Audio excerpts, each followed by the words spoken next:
Hi, my name's Ken Demofonte. I'm a business, technology, and music industry consultant from the greater Philadelphia area. This is Series 1 of my Business Masterclass. This is going to cover the types of businesses there are, their advantages, their disadvantages, and their impact on return and risk. Now, one of the first questions that I hear a lot is, what type of business should I start? I'm not talking what type of products or services you should offer. I'm talking what form of ownership. Now, a lot of you probably heard the different pros and cons there are for LLCs and corporations. Well, I'm going to break them down to help you make a more informed decision. Now, the simplest form of ownership is a sole proprietorship. It's a single owner. He's known as a proprietor. They're personally funded. You can put up your own cash. You can get a personal loan. Either way, even for a personal loan, you're responsible for paying that back. So it's your money on the line.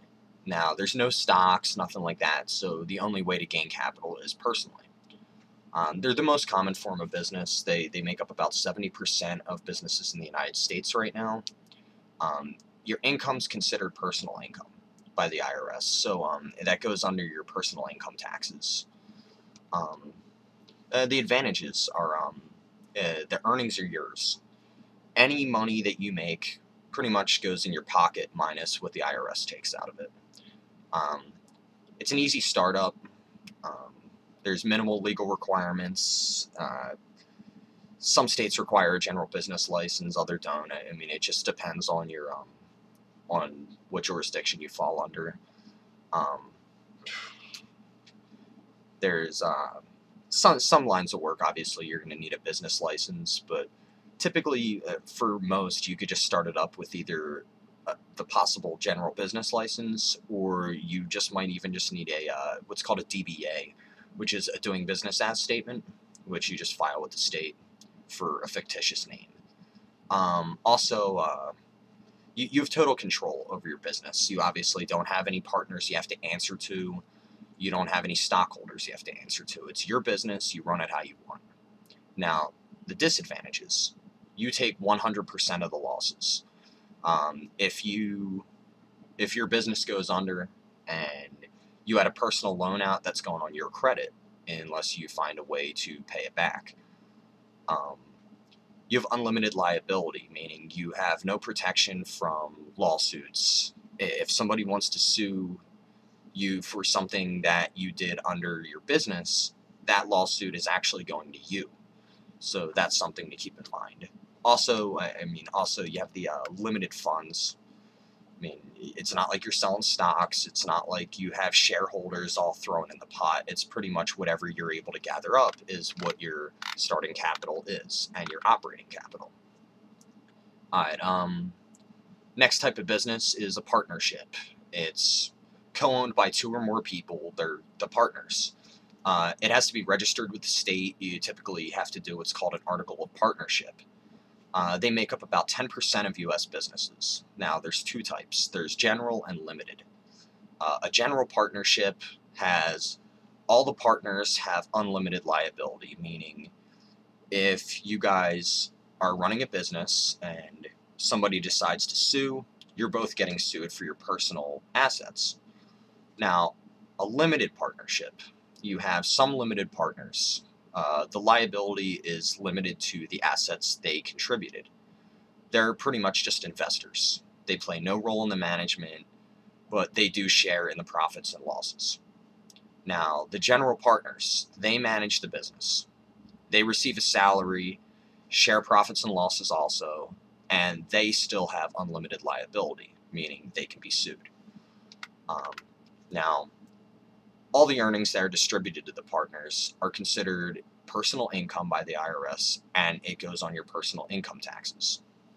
Now, the advantages to a partnership: you have additional funding. Obviously, if there's two or more of you, that's two or more of you throwing in money in the pot.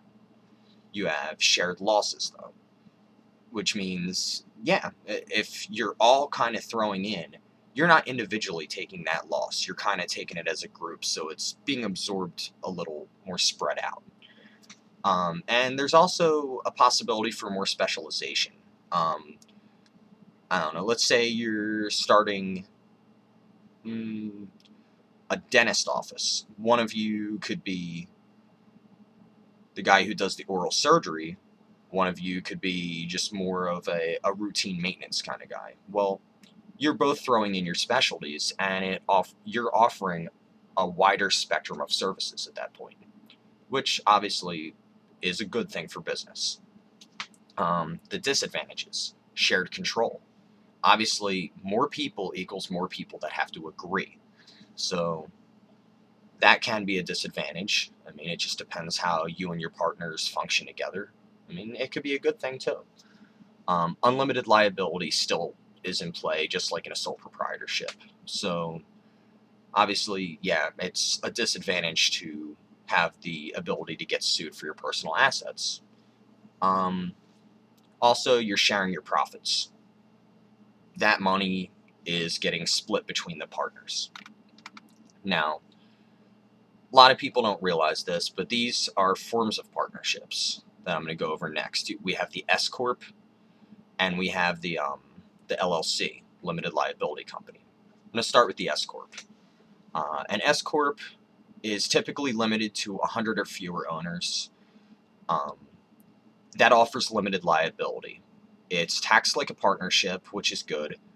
But some states do have a corporate tax, so you kind of have to look into your state's regulations for this and see what they have to say about it. I mean, it just really depends where you're opening a business for the advantages of the S corp to really shine.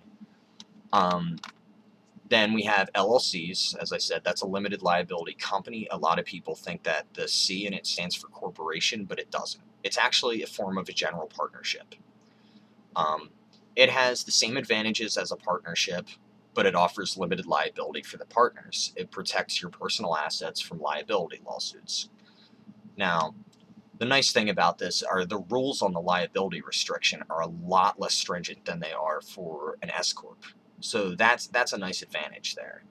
Um, Personally, I prefer for a lot of cases and suggest in a lot of cases that people go with the LLC.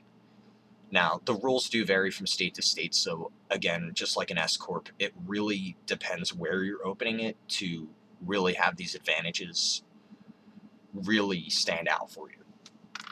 All right, now we're on to a corporation. Now, this is the most complex form of business. It's a state chartered entity, meaning it has what's called an EIN, but you can also get these for pretty much any form of business, but it's required for a corporation. You have to have an EIN, or an employer identification number, which is essentially a social security number for your business. Now, that business pays taxes, and it is a legally distinct entity from its owners. Now, these make up about 20% of U.S. businesses, but they bring in about 90% of U.S. business revenue, which is saying some things about it. I mean, it definitely has some strong advantages and disadvantages. Now, a little more about corporations. They have to have a charter. There's a lot of rules that come with a corporation. It has to have a charter, which is known as Articles of Incorporation, typically. It's filed with the state. It also has to have bylaws. Um, they're typically, well, not typically. A shareholder is always a legally separate entity, which offers you limited liability, meaning for your company's liability, you cannot be sued for your personal assets. Your assets and your company's assets are totally separate.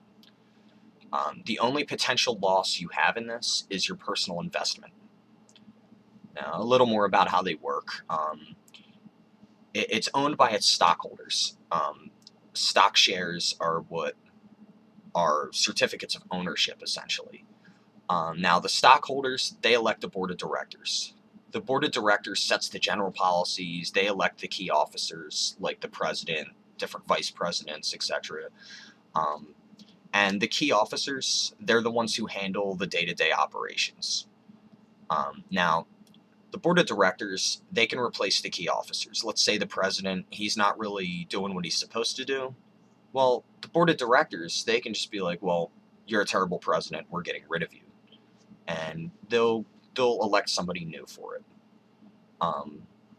Now, those board of directors members, they're not untouchable either. I mean, the stockholders, they have it depends on how the company does it. I mean, but they have elections at different intervals, and they can replace them board members if they're not doing their job or satisfying the stockholders. Now, the same person, they can hold all three functions. I mean, it's pretty common to see a CEO also serve as the chairman of the board. I mean, if they're doing their job in both spots, why not? You know, it's legal. Now, little bit about like shareholder returns, how that works, how you make money in a corporation as a shareholder is through dividends or through value increases on your stocks. Now, a dividend, that's a portion of your quarterly earnings that's distributed out to the shareholders. A lot of people, they'll buy a stock and they'll get paid a dividend each quarter. Now, the stock value increases, that's relative to the firm's profit. So when your company that you invested in starts making more and more money, you're going to make more and more money because your stock values can go up. So you have the ability to sell your stocks at a profit, and also you're getting the dividends. Now, there's different types of corporations. You can operate it as a privately owned corporation or a publicly traded. Now, owners, any owner of a corporation owns stock. Now, privately held means the ownership is restricted to a small group of people, the investors. It's not like you're going to go on like E-Trade or something like that and be able to sit there and buy stock in a privately held company. Now, the publicly held ones, yeah, I can go on E-Trade or Ameritrade or any of them kind of sites. I can go into a stockbroker's office, whatever, and I can sit there and just buy stocks. Like, let's say I want stock in Microsoft. Well, they're a publicly held company. I can buy stocks for whatever price is set. Now, you also have initial offerings that it's commonly referred as going public, or an IPO you hear a lot. That's an initial public offering. Facebook, they were recently in the news for that. They just had a big IPO. A lot of people were talking about that on the news for a while. Now, this has a nice advantage there of you can keep issuing common stocks. So you can just keep putting them out so you can get them funds for your business expansion. Now, the big advantages of a corporation, you have limited liability. That's huge. You want that protection from a lawsuit because, especially the way the world is today, everybody's suing everybody for everything. So you want that protection. Plus, you always have that access to funds. You can keep selling stocks. You can keep issuing stocks. Plus, it's easy to transfer the ownership, especially in a publicly traded company. I mean, you could just sell your stocks very easily, which it's a lot more difficult in like a partnership or like a sole proprietorship, something like that. It's a lot harder to sell your share of that business. The disadvantages, there's kind of a lot, but sometimes, I mean, I told you the numbers, that they're only about 20% of the companies, but they do bring about 90% of the revenue. So it's a higher startup cost. There's more paperwork involved. You have your articles of incorporation. You have to write up bylaws. You have a lot more money you have to put out up front, which can have its benefits because you're getting a lawyer involved early on. But at the same time, too, I mean, it is more money up front, which you might not have. Financial disclosure. This is a big deterrent for a lot of people. They don't want to have to tell the public about their financial data, their day-to-day business operations, what they're paying their employees. I mean, this, in a lot of cases, becomes public information in a publicly traded company. Another disadvantage, I mean, there's a lot of hands in the cookie jar at this point. There's a lot of people making decisions at different levels, especially in a large company. So not every employee is going to have the same motive. They're not all going to be working necessarily to do what the shareholders want. This is called an agency problem. That's when a manager is not doing what he should for them shareholders. He's not acting as a responsible agent. It's very common. You'll hear a lot of times about some manager who's sitting there. His employees aren't making that great of money. His shareholders aren't really getting as much as they should, but he feels that the company's money can pay for him to go on a nice vacation or something along them lines, or a nice annual bonus or something along them lines too. It's very common. You hear about the greedy CEOs all the time. I mean, it happens a lot. Another disadvantage is double taxation. Corporations are taxed separate from their owners. Now, there's a corporate tax that's applied to your annual earnings. So your after-tax earnings, they can be paid out as dividends, and then that becomes personal income. So it's being taxed at a corporate level, and then it's being taxed on a personal level once it's paid out. Now, a common way that companies will avoid this is rather than paying out dividends, they'll reinvest it into their business. So it makes the shareholders not responsible for the personal tax at that point.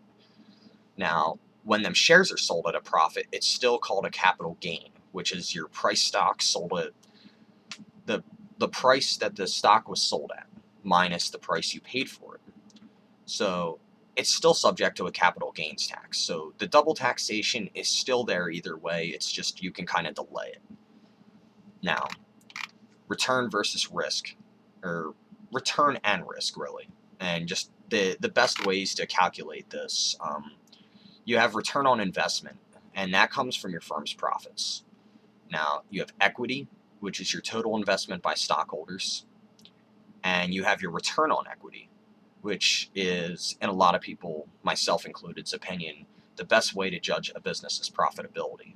Now, what return on equity is your earnings after tax. So let's say you had, you made so much a year, and then your business made this. Your business made so much that year, then taxes were taken out of that, the corporate tax.